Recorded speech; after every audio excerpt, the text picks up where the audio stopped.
In today's video, I'm going to review the Daniel fast, also known as the Daniel diet. Widely used among Christians as a form of religious fasting, it's sometimes used as a restrictive diet aimed at weight loss. Let's see if that holds up to its claims.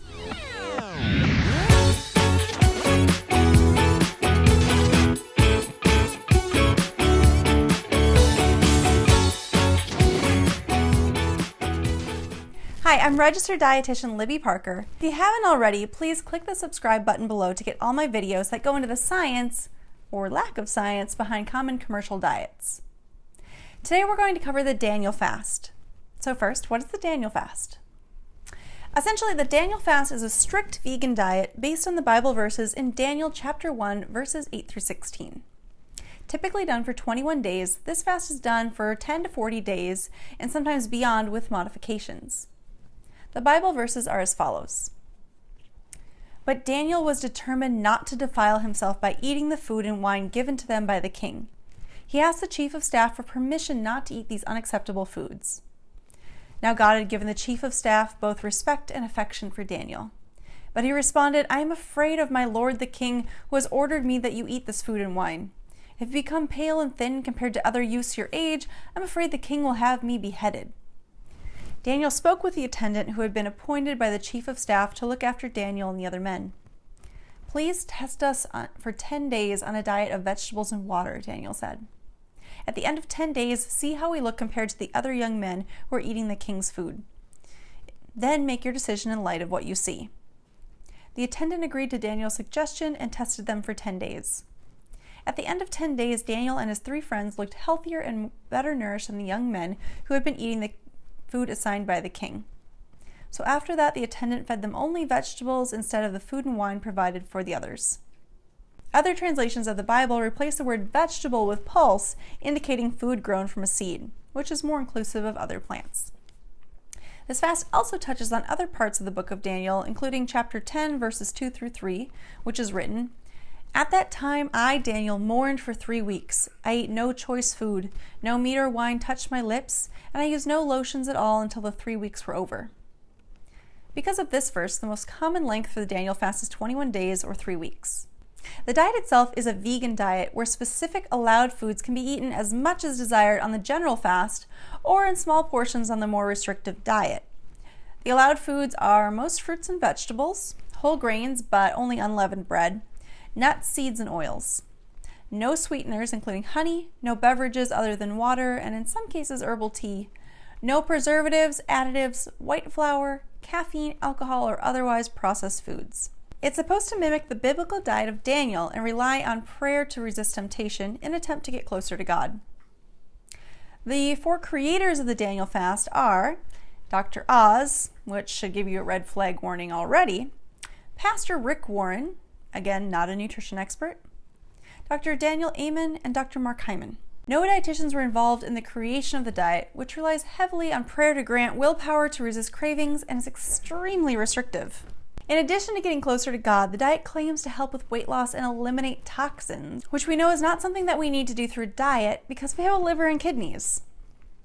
From the official website, it shows the diet is laid out similar to the USDA MyPlate, but instead of calcium-rich foods, a side of low glycemic fruit is encouraged, and it actually says 25% of the meal should be healthy animal or vegetable proteins. Wait a minute, I thought animal proteins weren't allowed? This is really confusing. While the only beverage allowed is water and sometimes herbal tea, apparently you can use plant-based milks in recipes as long as they're unsweetened and chemical-free. Fasting is meant to restrict food for a spiritual purpose. Using the Daniel fast eating plan for strictly health purposes or weight loss goes against the purpose of religious fasting and eating principles. Many people who do the Daniel fast do it with the goal of weight loss or improving health. Now, I personally had some roommates in college do this diet, and even at the time I could tell this wasn't a sustainable lifestyle to maintain. It seemed very cultish, but they said they wanted to get healthier. Now, years later, I'm looking into the research to see what's really going on in this diet. So the good? This diet is plant-based and emphasizes whole foods, which is a known way of improving health. Vegetarian and vegan diets, when done thoughtfully, are the most known ways of reducing chronic health issues such as heart disease, diabetes, and maybe even cancer. Though I'm no longer a vegetarian myself, I do agree that eating a more plant-based diet is good for our bodies and the planet in terms of sustainability and our carbon footprint.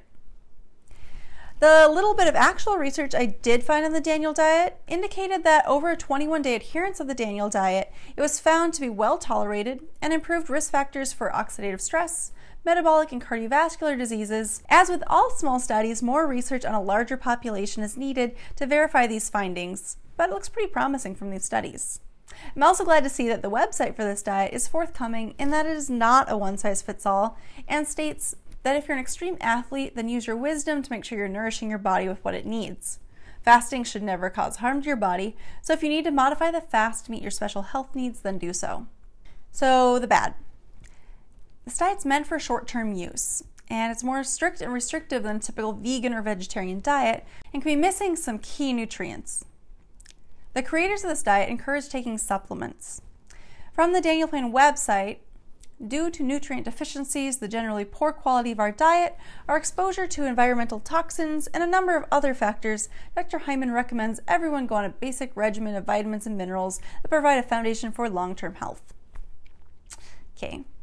Dr. Hyman recommends a high-potency, high-quality, high bioavailable multivitamin and mineral supplement. Check out my research article on this topic in the description below this video. Vitamin D3, which people do generally lack, so I can get on board with this one. Omega-3 fatty acids, you can get these from a variety of foods. And probiotics, which I'd rather you get from food, but certain supplements are okay. For women, he also adds calcium and magnesium, which again, you can get easily through a balanced diet, but this diet is not balanced.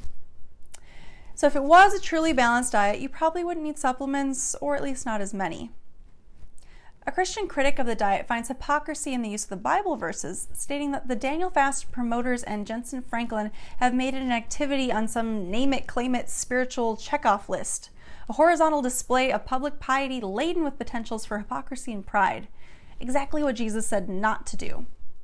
In 1 Timothy, it says, "For everything created by God is good, and nothing is to be rejected if it is received with gratitude, for it is sanctified by means of the word of God and prayer." This is from the End of Time blog. God created all foods to be consumed, and God created the human brain, which has learned how to cook and create more foods. If the Bible is why you want to do this fast, then know that it might not be so biblically based. For instance, in Mark 7:19, all foods are declared clean, and in 1 Corinthians chapter 8, verse 8, "Food will not commend us to God. We are neither worse if we do not eat, nor better if we do eat." The really ugly part of this plan, at its core, the Daniel Fast is a restrictive diet that can lead to nutritional imbalances and worsen a person's relationship with food. Fasting for weight loss is not a good idea. Fasting is a religious experience and should not be used as a means for weight loss or for individuals who may be compromised, such as those with eating disorders, high energy needs, those who are pregnant, nursing, children, elderly, and certain other health conditions. The website has a section titled "The Daniel Fast for Weight Loss, a Biblical Approach to Losing Weight and Keeping It Off." Here's a reminder that the diet is super strict, not completely nutritionally balanced, and that the creators were not nutrition experts. As with any diet that restricts a food group, this diet would also make it difficult to eat out with others and may lead to social isolation or other unintended issues. Additionally, from Stanford Medicine, a cautionary note. In his review of fasting studies, Trepanowski, a PhD expert on fasting, said daily calorie restriction and alternate day fasting do not appear to increase eating and mood disturbances among research participants who did not have an eating disorder. However, it is best to speak with your physician, and I'm going to add dietitian, before starting a fasting regimen, particularly for those with a history of or at risk for an eating disorder. In conclusion, religious fasting is going to happen. Most religions have at least one ritual fasting in the year or for certain occasions, but all of them clearly state in their doctrine that compromised individuals should not participate.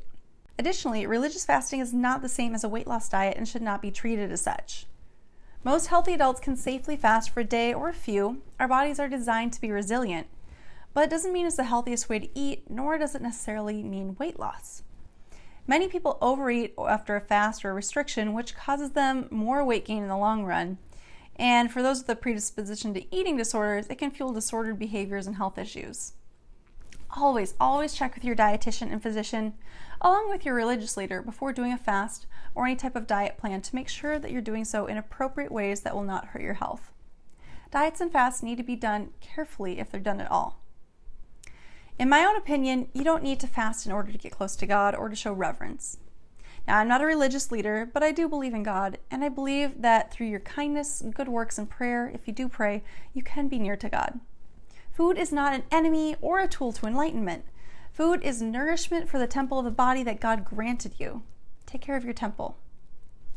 Thanks so much for watching this video. If you have diets you want me to debunk, please leave them in the comments below. Please click subscribe to my channel so you don't miss any videos. I will see you next time.